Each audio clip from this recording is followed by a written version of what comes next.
dön diyemedim. Bir türlü canım özleyemedim. Önleyemedim ama gittiğin o geceyi, gururu yıkıp da gel diyemedim. Bak yine gözlerim parçalı bulut. İstersen kapa parçamı unut. Elimde neşter kesmeye hazırım. İçimde son kalan o parçanı bulup uyuştur aşkını derine ver.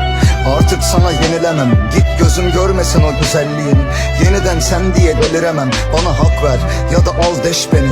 Yanındakine ben kardeş dedim. Ben beni çıkarıyorum o dip kuyudan. Sen şekerini benden halleş seni.